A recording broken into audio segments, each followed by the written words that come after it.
ഉമർ മൗലവിയുടെ റഹിമഹുല്ല തർജുമാനുൽ ഖുർആൻ audio number 584, സൂറത്തുൽ ഹിജ്ർ ആയത്തുകൾ 22 മുതൽ 77 വരെ, പേജ് നമ്പർ 911. അഊദു ബില്ലാഹി മിനശ് ശൈത്വാനിർ റജീം.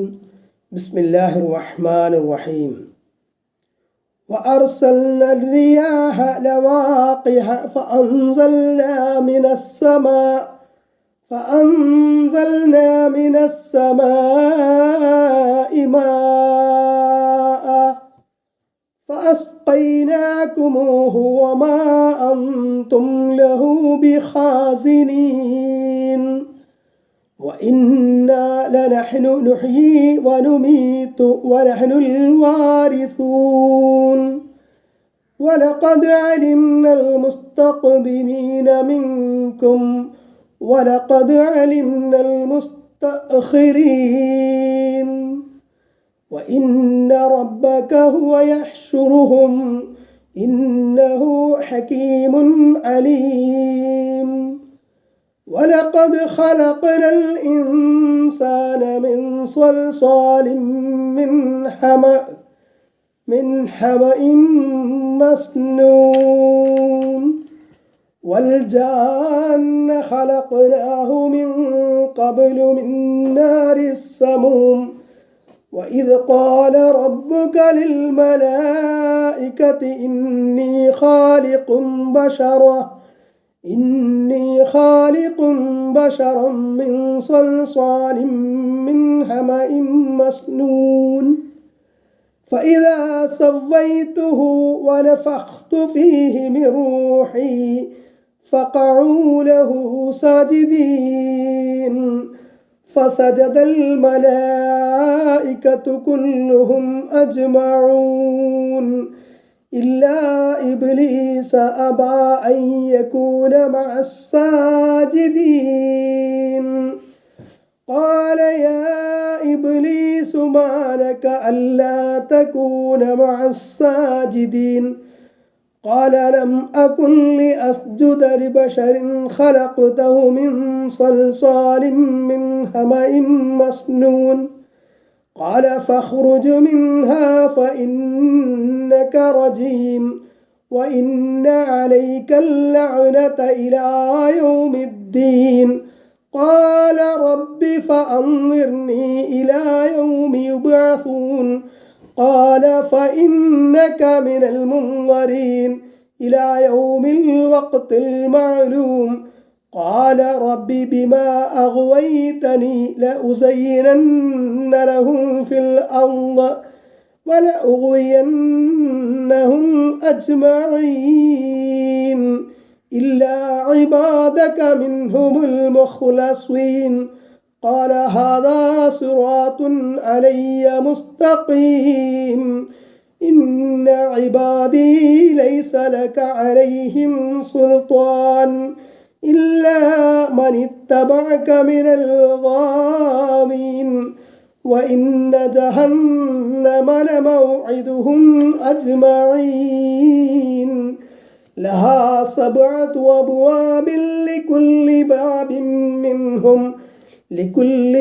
منهم جزء مقسوم إن المتقين في جنات وعيون ادخلوها بسلام آمنين ونزعنا ما في صدورهم من غل إخوانا على سرر متقابلين لا يمسهم فيها نصب وما هم منها بمخرجين نبئ عبادي أني أنا الغفور الرحيم وأن عذابي هو العذاب الأليم ونبئهم عن ضيف إبراهيم إذ دخلوا عليه فقالوا سلاما قال إنا منكم وجلون قال لا توجل إنا نبشرك بغلام عليم قال أبشرتموني على أن مسني الكبر فبم تبشرون قالوا بشرناك بالحق فلا تكن من القانطين قال ومن يقنط من رحمة ربه إلا الضالون قال فما خطبكم أيها المرسلون قالوا إنا أرسلنا إلى قوم مجرمين إلا آل لوط إنا لمنجوهم أجمعين إلا امرأته قدرنا إنها لمن الغابرين فلما جاء آل لوط المرسلون قال إنكم قوم منكرون قال بل جئناك بما كانوا فيه يمترون وأتيناك بالحق وإنا لصادقون فأسر بأهلك بقطع من الليل واتبع أدبارهم ولا يلتفت منكم أحدا وامضوا حيث تؤمرون وقضينا إليه ذلك الأمر أن دابر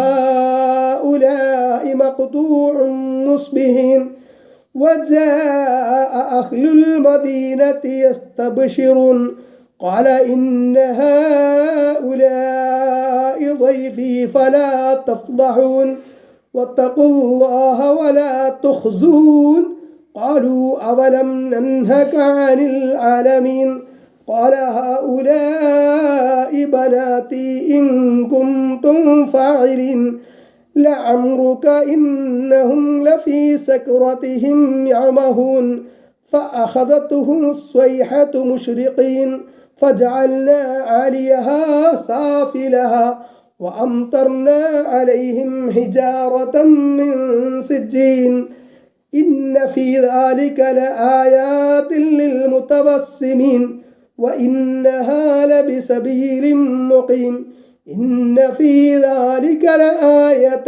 للمؤمنين. ഉമർ മൗലവിയുടെ റഹിമഹുല്ലാ തർജുമാനുൽ ഖുർആൻ ഓഡിയോ നമ്പർ 585, സൂറത്തുൽ ഹിജ്ർ ആയത്ത് 22, പേജ് നമ്പർ 911. വഅർസൽന റിയാഹ ലവാഖിഹ, കാറ്റുകളെ ഫലോത്പാദകങ്ങളായി നാം അയക്കുകയും ചെയ്തു. കാർമേഘത്തെ കാറ്റ് അതത് സ്ഥലങ്ങളിൽ എത്തിക്കുന്നതിന് ഏർപ്പാട് ചെയ്തു. അങ്ങനെ മഴയുണ്ടാകുന്നു. പുഷ്പങ്ങളിൽ ആണും പെണ്ണും തമ്മിൽ ഇണ ചേർക്കുന്നതിനും കാറ്റ് സഹായിക്കുന്നു. പരാഗണം കാറ്റിലൂടെ നടക്കുന്നു. ഇത് അടുത്ത കാലത്ത് ലോകം മനസ്സിലാക്കിയ ഒരു വസ്തുതയാണ്. ഖുർആന്റെ അവതരണ കാലത്ത് ഈ സംഗതി ലോകം അറിഞ്ഞിട്ടില്ല. പേജ് 912.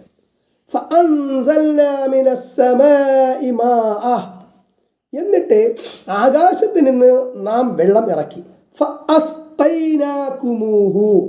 അനന്തരം അതിനെ നിങ്ങൾക്ക് കുടിക്കാൻ പാകത്തിലാക്കി.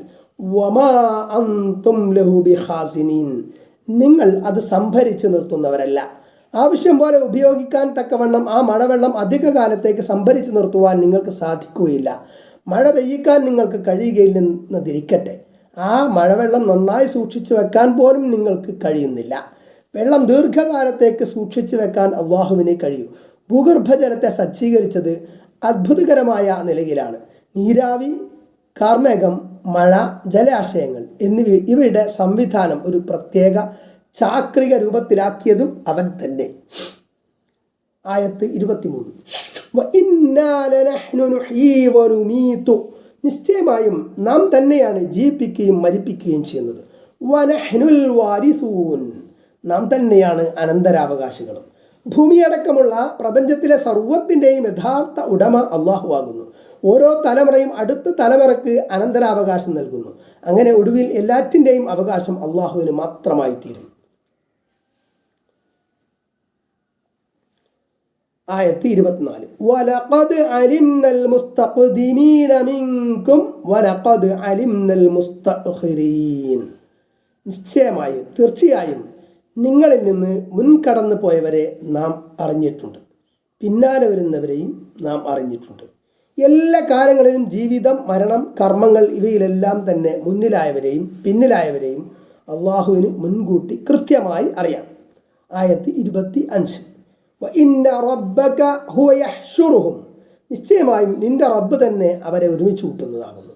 ഇന്നഹു ഹക്കീമുൻ അലീം, നിശ്ചയമായും അവൻ യുക്തിമാനും സർവജ്ഞനുമാകുന്നു. ആയത്ത് 26. വലഖദ് ഖലഖനൽ ഇൻസാന മിൻ സ്വൽസാലിൻ മിൻ ഹമഇൻ മസ്നൂൻ, പാകപ്പെടുത്തിയ ചളി ഉണങ്ങി ഉറച്ചുണ്ടായ മുട്ടിയാൽ മുഴങ്ങുന്ന കളിമണ്ണ് കൊണ്ട് മനുഷ്യനെ നാം സൃഷ്ടിച്ചിരിക്കുന്നു.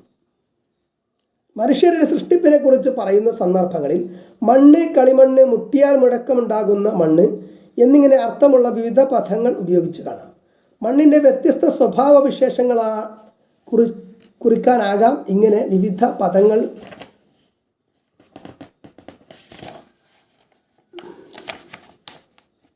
പ്രയോഗിച്ചു. പേജ് നമ്പർ 913, ആയത്ത് 27.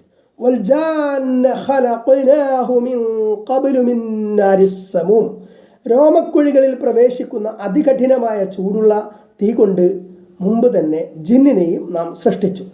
എന്താണിങ്ങനെ വ്യത്യാസപ്പെടുത്തി സൃഷ്ടിച്ചതെന്ന് ചില കുബുദ്ധികൾ ചോദിക്കും. മറുപടി നമുക്കറിഞ്ഞുകൂടാ. മുഅ്മിനുകൾക്ക് അള്ളാഹുവുമായി പരലോകത്ത് ഒരു കൂടിക്കാഴ്ച അനുവദിക്കുമെന്ന് പറഞ്ഞിട്ടുണ്ട്. അങ്ങനെ നമുക്ക് അനുവാദം കിട്ടിയാൽ വേണമെങ്കിൽ അപ്പോൾ ചോദിക്കാം. ആയത്ത് 28. വഇദ് ഖാല റബ്ബുക ലിൽ മലായികതി ഇന്നി ഖാലിഖും ബശറൻ മിൻ സ്വൽസാലിൻ മിൻ ഹമഇൻ മസ്നൂൻ, നിന്റെ റബ്ബ് മലക്കുകളോട് പറഞ്ഞ സന്ദർഭം മുട്ടിയാൽ മുഴങ്ങുന്ന നന്നായി ഉണങ്ങിയുറച്ചുണ്ടായ പാകപ്പെടുത്തിയ ചെളിയിൽ നിന്ന് ഒരു മനുഷ്യനെ അവൻ സൃഷ്ടിക്കുകയാണ്. ആയത്ത് 29. ഫഇദാ സവ്വൈതുഹു വനഫഖ്തു ഫീഹി മിൻ റൂഹി, അങ്ങനെ അവനെ ശരിയായ രൂപത്തിലാക്കുകയും എൻ്റെ ആത്മാവിൽ നിന്ന് അവനിൽ ഊതുകയും ചെയ്താൽ ഫഖഉ ലഹു സാജിദീൻ, അവന് സാഷ്ടാംഗം ചെയ്യുന്നവരായി നിങ്ങൾ വീഴുവീൻ. ആയത്ത് 30. ഫസജദൽ മലായികതു കുല്ലുഹും അജ്മഊൻ, അപ്പോൾ മലക്കുകൾ എല്ലാവരും ഒന്നടങ്കം സാഷ്ടാംഗം ചെയ്തു. ഇല്ലാ ഇബ്ലീസ, ആയത്ത് 31, ഇബ്ലീസ് ഒഴികെ. ഇബ്ലീസും ആ കൂട്ടത്തിലുണ്ടായിരുന്നു. എന്നാൽ ജിന്നുകളിൽ പെട്ടവനാണ് ഇബ്ലീസ് എന്ന് കഹ്ഫ് 50 വ്യക്തമാക്കിയിട്ടുണ്ട്. അവൻ മലക്കല്ല എന്നതുകൊണ്ട് ഈ കൽപ്പനയിൽ നിന്ന് ഒഴിവാകുന്നില്ല. അവൻ ആ കൂട്ടത്തിൽ ഉണ്ടായിരുന്നു എന്നത് മതി. കൽപ്പന അവനും ബാധകമാണ്. സാഷ്ടാംഗം ചെയ്യുന്നവരുടെ കൂടെയാകുവാൻ അവൻ വിസമ്മതിച്ചു. ആയത്ത് 32. ഖാല യാ ഇബ്ലീസു മാലക അല്ലാ തകൂന മഅസ്സാജിദീൻ, അള്ളാഹു പറഞ്ഞു, ഇബ്ലീസേ, സാഷ്ടാംഗം ചെയ്യുന്നവരുടെ കൂടെ നീ ആകാതിരിക്കാൻ നിനക്കെന്ത് പറ്റി? ആയത്ത് 33. ഖാല അലം നകുൻ ലി അസ്ജുദ ലിബശരിൻ ഖലഖതഹു മിൻ സ്വൽസാലിൻ മിൻ ഹമഇൻ മസ്നൂൻ, അവൻ പറഞ്ഞു, പാകപ്പെടുത്തിയ ചെളി ഉണങ്ങിയുറച്ചുണ്ടായ മുട്ടിയാൽ മുഴങ്ങുന്ന കളിമണ്ണ് കൊണ്ട് നീ സൃഷ്ടിച്ച മനുഷ്യന് സാഷ്ടാംഗം ചെയ്യേണ്ടവനല്ല ഞാൻ. ഖാല ഫഖ്റുജ് മിൻഹാ ഫഇന്നക റജീം, ആയത്ത് 34. അള്ളാഹു പറഞ്ഞു, അതിനാൽ ഇവിടെ നിന്ന് നീ പുറത്തു പോ, എന്നാൽ നീ ആട്ടിയോടിക്കപ്പെട്ടവനാകുന്നു നിശ്ചയം.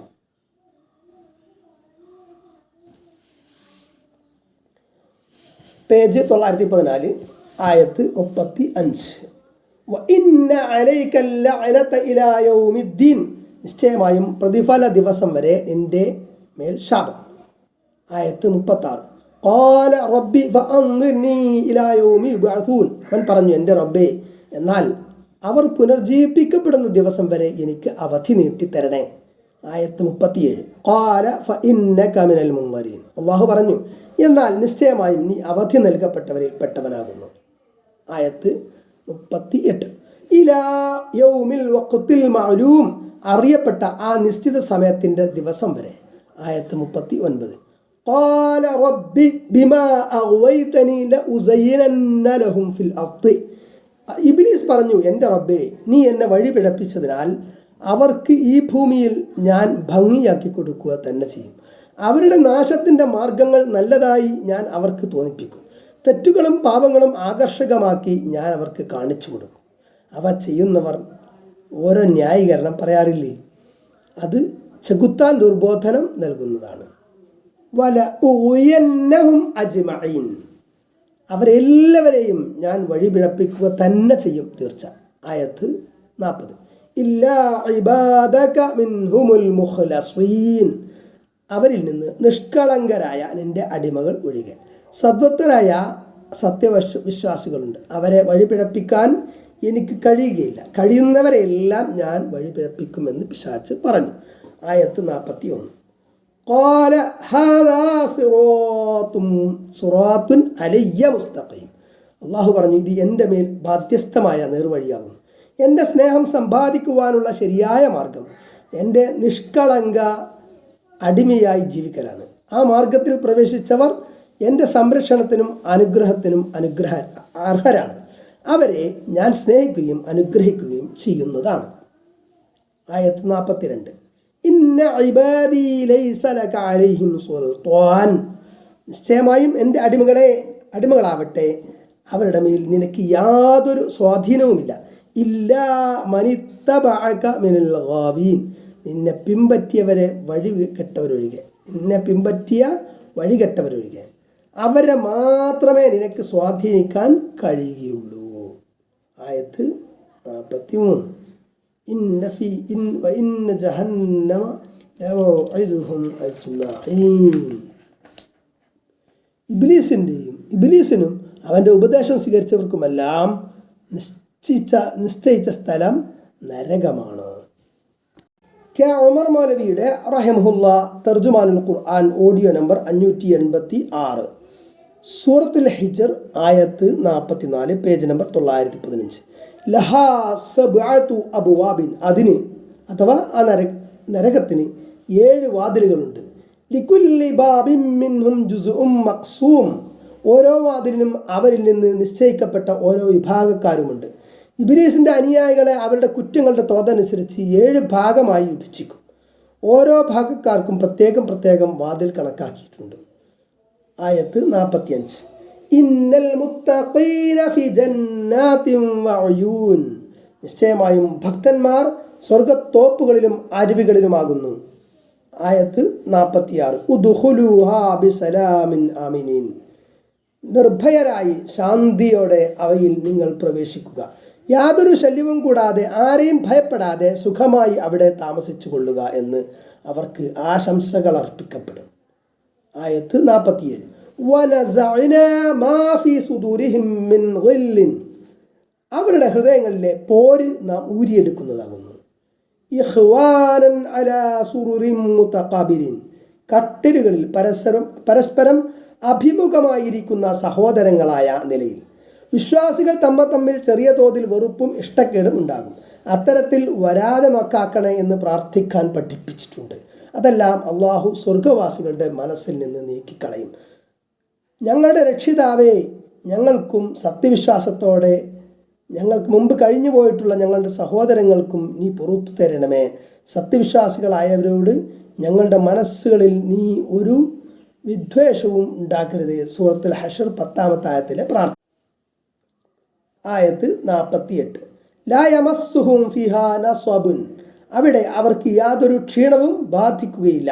വമാഹും മിൻഹാ ബിമുഖ്റജീൻ, അതിൽ നിന്നൊരിക്കലും അവർ പുറത്താക്കപ്പെടുന്നവരുമല്ല. ആയത്ത് 49. നബ്ബി ഇബാദി അന്നി അനൽ ഗഫൂറുർ റഹീം, ഞാൻ വളരെ പൊറുക്കുന്നവനും വളരെ കരുണയുള്ളവനുമാണെന്ന് എൻ്റെ അടിമകളെ നീ വിവരമറിയിക്കുക. ആയത്ത് 50. വഅന്ന അദാബി ഹുവൽ അദാബുൽ അലീം, നിശ്ചയമായും എൻ്റെ ശിക്ഷ വേദനാജനകമായ ശിക്ഷ തന്നെയാണെന്നും. ആയത്ത് 51. വനബ്ബിഉഹും അൻ ളൈഫി ഇബ്രാഹിം, ഇബ്രാഹിമിൻ്റെ അതിഥികളെ സംബന്ധിച്ച് നീ അവരെ വിവരമറിയിക്കുക. പേജ് 916. മുമ്പ് നബി സല്ലല്ലാഹു അലൈഹി വസല്ലമയുടെ രാജ്യം നശിപ്പിക്കുവാൻ അള്ളാഹു അയച്ച മലക്കുകൾ ആദ്യം ഇബ്രാഹിം നബി അലൈഹി സ്വലാമിയുടെ അടുക്കൽ ചെന്നു. ഇബ്രാഹിം നബി അലൈഹി സ്വലാം വളരെ സൽക്കാരപ്രിയനായിരുന്നു. ഈ വന്നവർ മലക്കുകളാണെന്ന് അദ്ദേഹം അറിഞ്ഞില്ല, മനുഷ്യരാണെന്ന് വിചാരിച്ചു. പ്രവാചകന്മാർക്ക് പോലും ഗൈബ് അഥവാ മറഞ്ഞ കാര്യം അറിയില്ലെന്ന് ഇതിൽ നിന്ന് വ്യക്തം. പതിവ് പ്രകാരം അതിവേഗത്തിൽ നമസ്കാരത്തിന് ഏർപ്പാട് ചെയ്തു. ഒരു മൂരിക്കുട്ടിയെ പിടിച്ച് അറുത്ത് ചൂടുകല്ലിൽ വെച്ച് വേവിച്ച് അവരുടെ മുമ്പിൽ കൊണ്ടുവന്ന് വെച്ചു. ആയത്ത് 52. ഇത് ദഖലു അലൈഹി, അവർ അദ്ദേഹത്തിൻ്റെ അടുക്കൽ കടന്നു ചെന്നപ്പോൾ ഫഖാലു സലാമ, അവർ സലാം പറഞ്ഞു. ഖാല ഇന്നാ മിൻകും വജിലൂൻ, അദ്ദേഹം പറഞ്ഞു നിശ്ചയമായും നാം നിങ്ങളെപ്പറ്റി ഭയമുള്ളവനാകുന്നു. ഭക്ഷണം അവരുടെ മുന്നിൽ കൊണ്ടു ചെന്ന് വെച്ചിട്ട് അവരുടെ കൈകൾ അതിലേക്ക് നീങ്ങുന്നില്ല എന്ന് കണ്ടപ്പോൾ മനസ്സിൽ ഭയം തോന്നി. എന്താണ് ഇവർ തിന്നാത്തത്? ഇവർക്ക് നമ്മളെപ്പറ്റി വല്ല സംശയവും ഉണ്ടോ? ഇവർ നമ്മെ ഉപദ്രവിക്കാൻ വന്നതാണോ? നിങ്ങളെപ്പറ്റി ഭയമുണ്ടെന്ന് തുറന്നു പറഞ്ഞു. ആയത്ത് 83. ഖാലൂ ലാ തൗജൽ, അവർ പറഞ്ഞു നിങ്ങൾ ഭയപ്പെടേണ്ട. ഇന്നാ നുബശ്ശിറുക ബിഗുലാമിൻ അലീം, ജ്ഞാനിയായൊരു ആൺകുട്ടിയെപ്പറ്റി നിങ്ങൾക്ക് ഞങ്ങളിതാ സന്തോഷ വാർത്ത അറിയിക്കുന്നു. ആയത്ത് 54. ഖാല അബശ്ശർതുമൂനി അലാ അമ്മസ്സനിയൽ കിബറു, അദ്ദേഹം പറഞ്ഞു വാർദ്ധക്യം എന്നെ ബാധിച്ചിട്ട് കൂടി എനിക്ക് കുട്ടി ഉണ്ടാകും എന്നുള്ള പ്രതീക്ഷയൊന്നുമില്ലല്ലോ, എനിക്ക് കുട്ടി ഉണ്ടാകുമെന്ന് നിങ്ങൾ എന്നെ സന്തോഷ വാർത്ത അറിയിക്കുകയാണോ എന്ന്. ഫബിമ തുബശ്ശിറൂൻ, അപ്പോൾ എന്തൊന്നിനെ പറ്റിയാണ് നിങ്ങൾ സന്തോഷ വാർത്ത അറിയിക്കുന്നത്? ആയത്ത് 55. ഖാലൂ ബശ്ശർനാക ബിൽ ഹഖ്, അവർ പറഞ്ഞു സത്യമായി തന്നെയാണ് ഞങ്ങൾ നിങ്ങൾക്ക് സന്തോഷ വാർത്ത അറിയിച്ചത്. നിങ്ങൾക്ക് കുട്ടി ഉണ്ടാകുമെന്നുള്ളത് യാഥാർത്ഥ്യമായി തീരുന്ന വിഷയമാണ്. തീർച്ചയായും അത് നിങ്ങൾക്ക് ആശിക്കാം. ഫലാ തകും മിനൽ ഖാനിതീൻ, അതുകൊണ്ട് നിങ്ങൾ ആശ മുറിഞ്ഞവരിൽ പെട്ടവനായി പോകരുത്. ആയത്ത് 56. ഖാല വമൻ യഖ്നതു മിർ റഹ്മതി റബ്ബിഹി ഇല്ലാ ദ്ദാലൂൻ, അദ്ദേഹം പറഞ്ഞു വഴിപിഴച്ച് പോയവരല്ലാതെ റബ്ബിൻ്റെ കാര്യത്തെപ്പറ്റി നിരാശപ്പെടുന്നത് ആര്?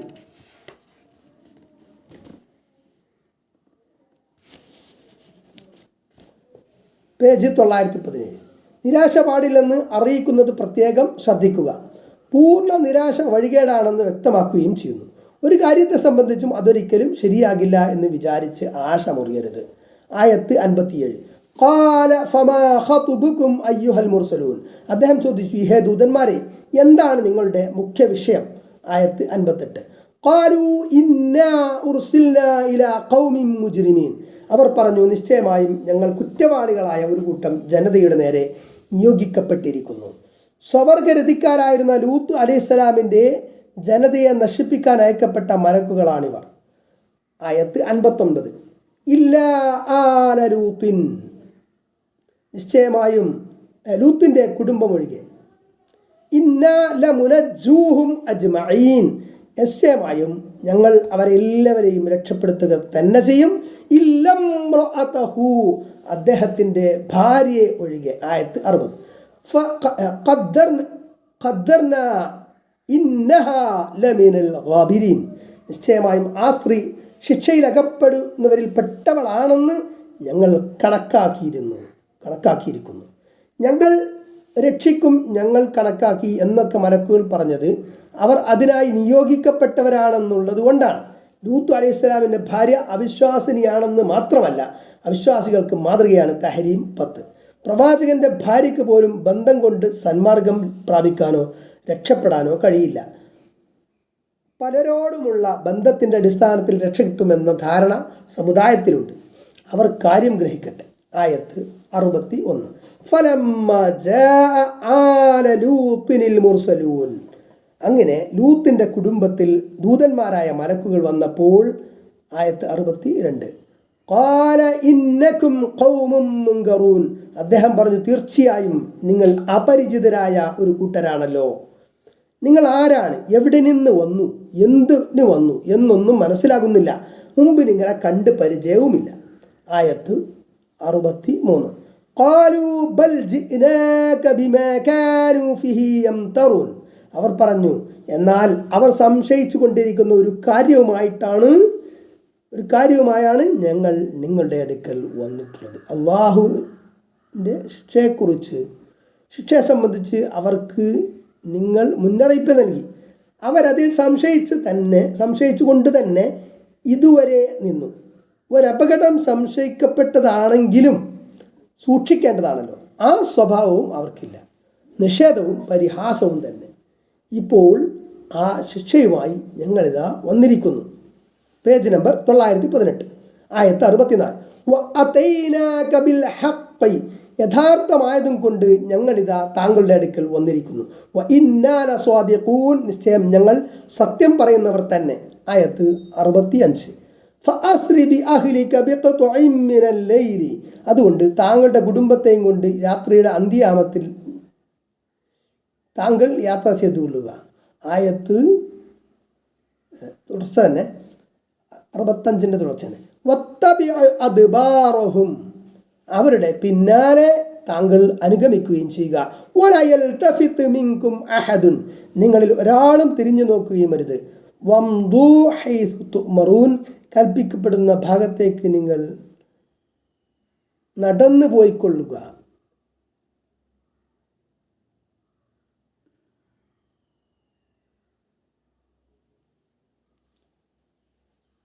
ആയത്ത് 66. അദ്ദേഹത്തോട് ഈ കാര്യം നാം തീരുമാനിച്ച് അറിയിക്കുകയും ചെയ്തു.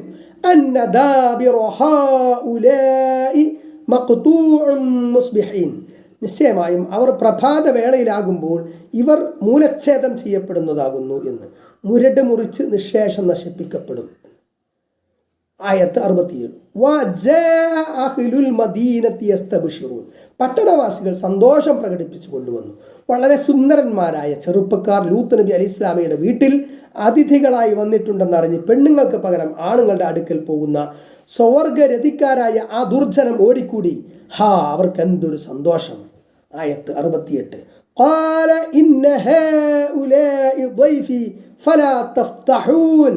ലൂത്ത് പറഞ്ഞു, നിശ്ചയമായും ഇവരെൻ്റെ അതിഥികളാകുന്നു, അതുകൊണ്ട് എന്നെ നിങ്ങൾ വഷളാക്കല്ലേ. ആയത്ത് 49. ആയത്ത് 69.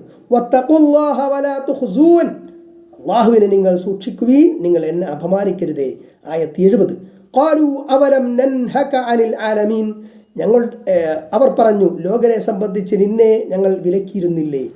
ജനങ്ങളുടെ കാര്യത്തിലൊന്നും ഇടപെടരുതെന്ന് ഞങ്ങൾ മുമ്പ് തന്നെ നിങ്ങളോട് പറഞ്ഞിരുന്നല്ലോ. അന്യനാട്ടുകാരായ ആളുകളെ സൽക്കരിക്കുക, അവർക്ക് വേണ്ട സൗകര്യം ചെയ്തു കൊടുക്കുക, അങ്ങോട്ടടുക്കാൻ ഞങ്ങളെ സമ്മതിക്കാതിരിക്കുക, ഇതൊന്നും ചെയ്യരുതെന്ന് നിങ്ങളോട് മുമ്പ് തന്നെ ഞങ്ങൾ പറഞ്ഞിട്ടില്ലേ? ഇത്തരം ആളുകളെ സൽക്കരിച്ച് ഇവിടെ പാർപ്പിച്ചത് എന്തിന്? അതല്ലേ ഞങ്ങൾ വരാനിടയായത്. പേജ് 919, ആയത്ത് 71.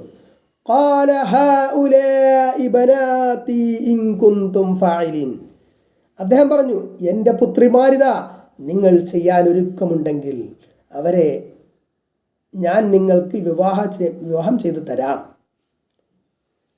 ആയത്ത് 72. നിന്റെ ആയുസ്സിനെ തന്നെയാണ് സത്യം, തീർച്ചയായും അവർ മത്തുപിടിച്ച് വിഹരിക്കുകയാകുന്നു. ലൂത്ത് അലൈഹി ഇസ്ലാമിയുടെ ഉപദേശവും അപേക്ഷയും അവരുണ്ടോ ചെവിക്കൊള്ളാൻ പോകുന്നു. പാപങ്ങളിൽ മത്തുപിടിച്ചവരിങ്ങനെയാണ്, ദുർവൃത്തികൾ അവർക്കൊരു ലഹരിയാണ്.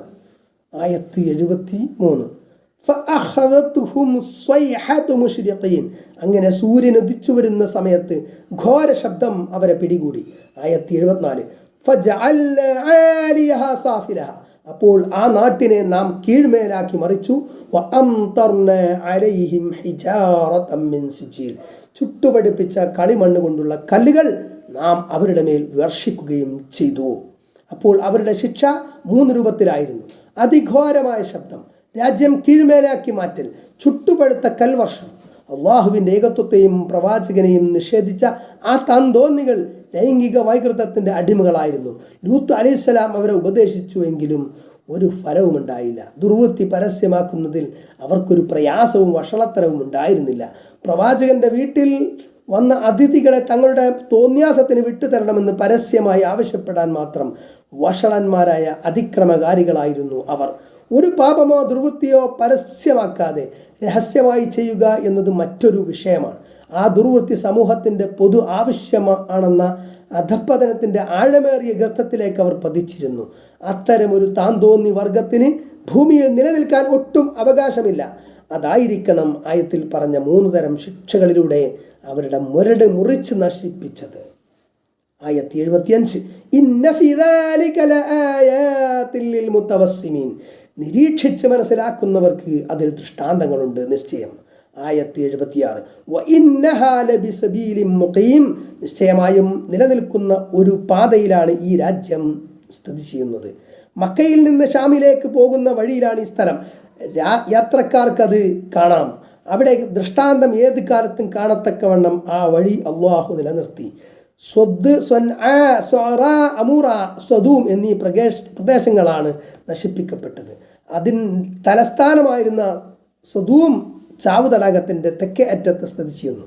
നശിപ്പിക്കപ്പെട്ട ആ ദുർജനത്തിൻ്റെ നാട് നിലനിന്നിരുന്ന സ്ഥലമാണ് പിന്നീട് ചാവു തടാകമായി മാറിയിട്ടുള്ളത്. 82 കിലോമീറ്റർ നീളവും 18 കിലോമീറ്റർ വീതിയുമുള്ള ഈ തടാകത്തിൻ്റെ കിഴക്ക് ഭാഗം ജോർദാനിലും പടിഞ്ഞാറ് ഭാഗം ഇസ്രായേലിലുമാണ്. സമുദ്രനിരപ്പിൻ്റെ 1300 അടി താഴെയാണിത് സ്ഥിതി ചെയ്യുന്നത്. ഇതിലെ മണ്ണ് പൊട്ടാസ്യം, മാംഗനീസ്, സൾഫർ തുടങ്ങിയ രാസപദാർത്ഥങ്ങൾ അടങ്ങിയതാണ്. ഇതിലെ ജലത്തിൽ 28% ഉപ്പുണ്ടത്രേ. കടൽ വെള്ളത്തിൽ 3.5% ഉപ്പിൻ്റെ അംശം എന്നോർക്കുക. ഇസ്രായേൽ ഭാഗത്ത് ഉപ്പിൻ്റെ പാളികൾ ജോർദാൻ ഭാഗത്തിൻ്റെതിനേക്കാൾ കൂടുതലായി കാണാം. ഐസിൻ്റെ കഷ്ണങ്ങളാണെന്ന് തോന്നും ഒറ്റ നോട്ടത്തിൽ. വെള്ളം അതീവ സാന്ദ്രമാണെന്നർത്ഥം. മനുഷ്യർ വെള്ളത്തിൽ കിടന്നാൽ താഴ്ന്നു പോകുകയില്ല, പൊങ്ങിക്കിടക്കും. ശിക്ഷ ഇറങ്ങിയ ആ പ്രദേശം ഭൂനിരപ്പിൽ നിന്നും താഴ്ന്നു കിടക്കുന്നു എന്നതും അള്ളാഹു ശിക്ഷയായി വർഷിപ്പിച്ച കൽമഴയുടെ അംശം ഇന്നും ആ മണ്ണിൽ ലയിച്ചു കിടക്കുന്നു എന്നതും ചിന്തിക്കുന്നവർക്ക് ദൃഷ്ടാന്തമാണ്. ഗന്ധകത്തിൻ്റെ രൂക്ഷഗന്ധം ഇപ്പോഴും അനുഭവപ്പെടുന്നതായി സന്ദർശകർ പറയുന്നു. മനുഷ്യർക്ക് അവസാനം വരെ ഒരു പാഠമായി അത് നിലകൊള്ളുന്നു. ആയത്ത് 77 ഇന്ന ഫീ ദാലിക ലആയതൻ ലിൽ മുഅ്മിനീൻ, നിശ്ചയമായും വിശ്വാസികൾക്കതിൽ ദൃഷ്ടാന്തമുണ്ട്.